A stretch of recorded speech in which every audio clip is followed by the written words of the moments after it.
of the standard analogies for meditation is that you're going into battle with all the habits of the mind that create suffering. They're called defilements because they darken the mind.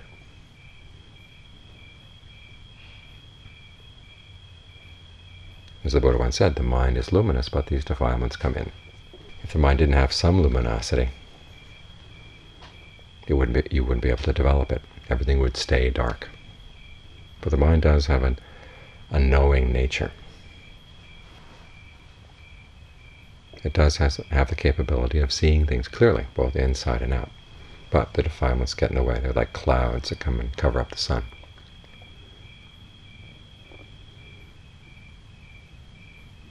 And so these are the things that we're going into battle with. Fortunately, they're not just clouds. If you tried to do battle with clouds, you'd really be up a creek trying to cut through a cloud. That's what is there to cut through. But if you take the analogy that you're going into battle,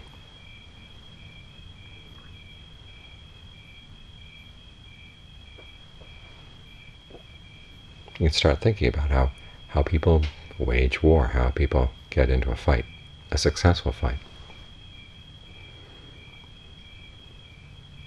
The first thing, of course, is learning how to pick your battles. There are a lot of things that you could fight about, but you waste your energy. If you waste your energy on the minor things and on the trivial things, then when the important things come, you're not up for them.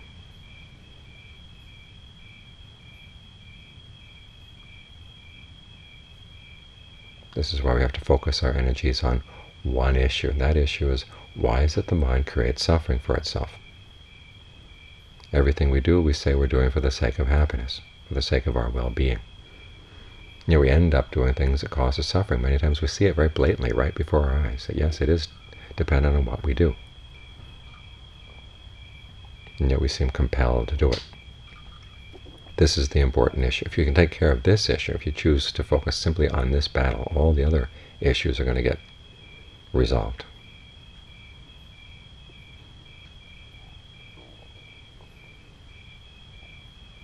So the first step in any battle is to find a good stronghold, a place where you are secure, where you have the advantage over the enemy. This is why we practice concentration.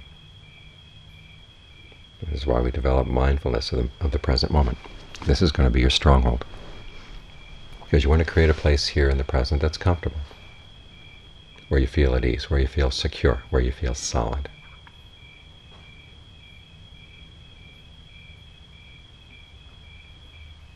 So you work on that first, staying with the breath, and just keep reminding yourself not to get entangled in any other issues right now, as best you can. If other issues do come up, fend them off just to the extent you need in order to create a space so you can get back to the breath. A sense of ease, a sense of well-being with the breath. So the breath feels full as you breathe in, full as you breathe out. You're not squeezing out the energy of the body as you breathe out. You're not building up tension as you breathe in. Allow the breath to come in and out with a sense of fullness that you can maintain both through the in-breath and through the out. And then let that sense of fullness spread to the body.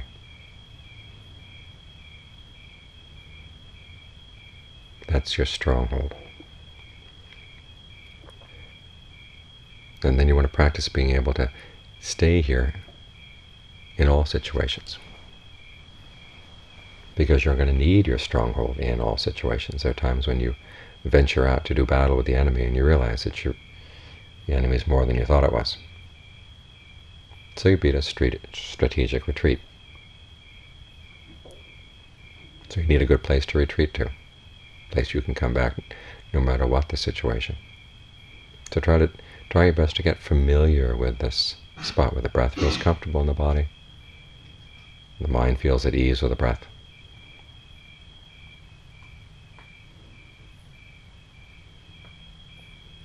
And then it's from this position that you can do your work of insight. The qualities of insight, discernment, wisdom, these are compared to your sword. They cut through all the confusion. They cut through all the connections that keep those defilements together, to keep them strong. Because as you get to know the movements of your mind, you begin to see there are lots of little events in the mind that you tie together. You connect this one with that one with this one, and all of a sudden you've got this huge enemy. The narratives that you tell that connect this event with that feeling with that event, and then it becomes a huge web by which you catch yourself. So you've got to learn how to cut through that web.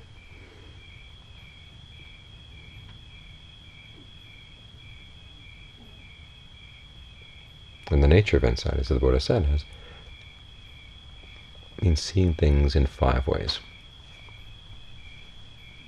or understanding 5 things about whatever the defilement is, whatever that story is. 1, learn how simply to watch it arise.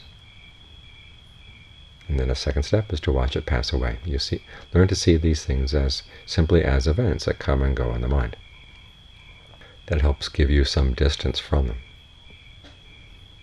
In other words, when a thought world, when a story world comes up in your mind, you don't jump into the world. You look at it as an outsider. The same as if you're driving along the road and you go past a drive-in theater and you see a film up on the screen. If you allow yourself to get sucked into the idea that there's actually a story being portrayed up there, you can drive off the road.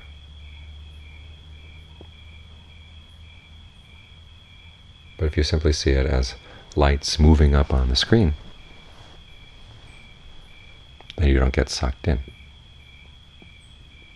And that helps to dismantle a lot of the reality that you give to the film, in the same way with the mind. We give all kinds of trust and reality to the thought constructs that come up in the mind, but if you learn to see them simply as events, little firings of the synapses, it helps cut through a lot of the compulsion we feel about getting involved in that storyline all over again.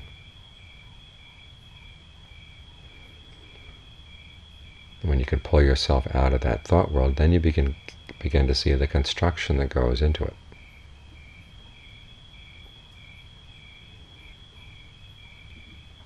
In particular, you want to see 2 things about the way it's constructed. One is what gratification you get out of that thought world. Even though it may be causing you suffering, there must be some pleasure, some gratification you get out of it. Otherwise, you wouldn't indulge in it.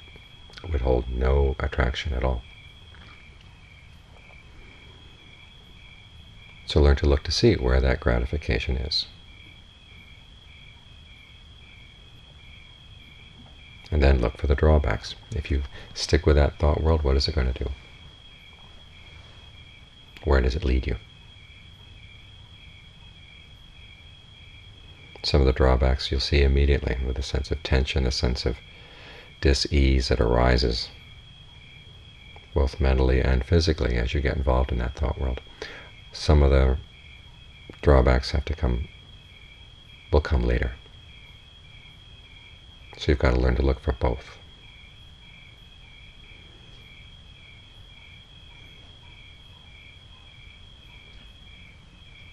Then the most difficult part is to learn to see the escape from that thought world, from that pattern, from that habit.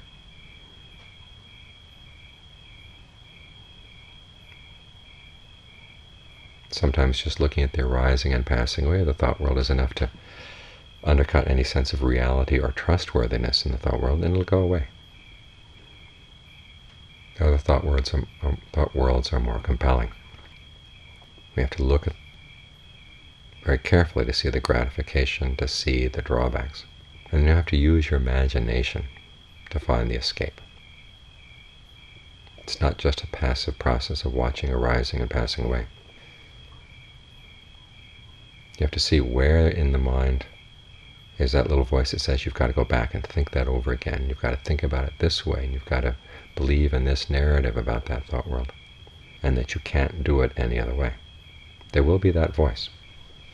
That's why it's called a compulsion.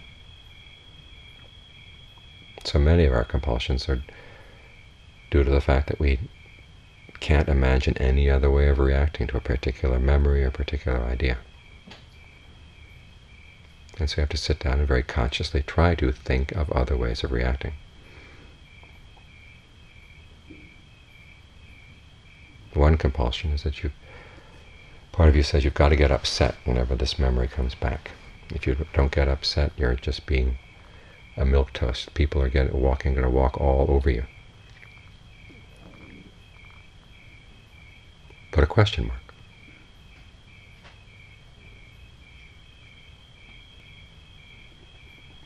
And then check to see what other voices come up. And learn how to put question marks next to them. Simply the fact of questioning it reminds you that there's an alternative.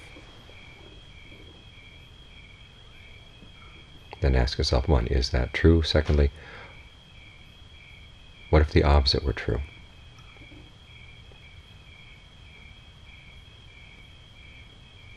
And just that much can be enough to jolt your imagination to think in other ways, to get out of the rut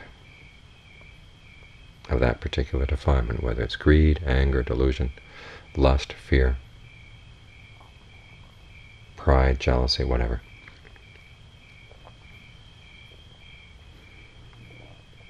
Learning how to cut through it requires a knowledge that has these 5 aspects: seeing it arising, seeing it passing away, seeing its gratification, seeing its drawbacks, and then seeing the escape from it.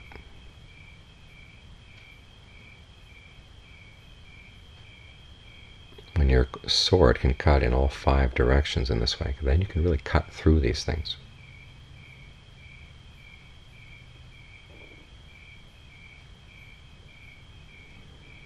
And you begin to see the potential that the meditation has, that it really does free you from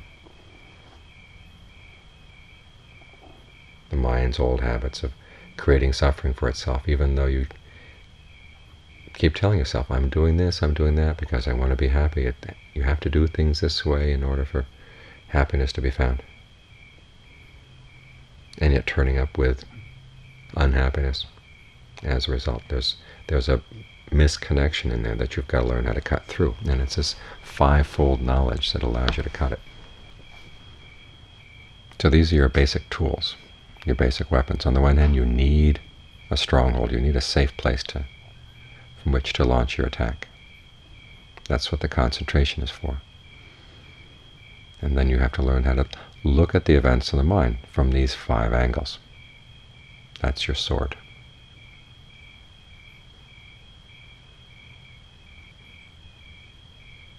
This way you take on the really essential battle in life, which is to free yourself from suffering. And these are the tools you need to win.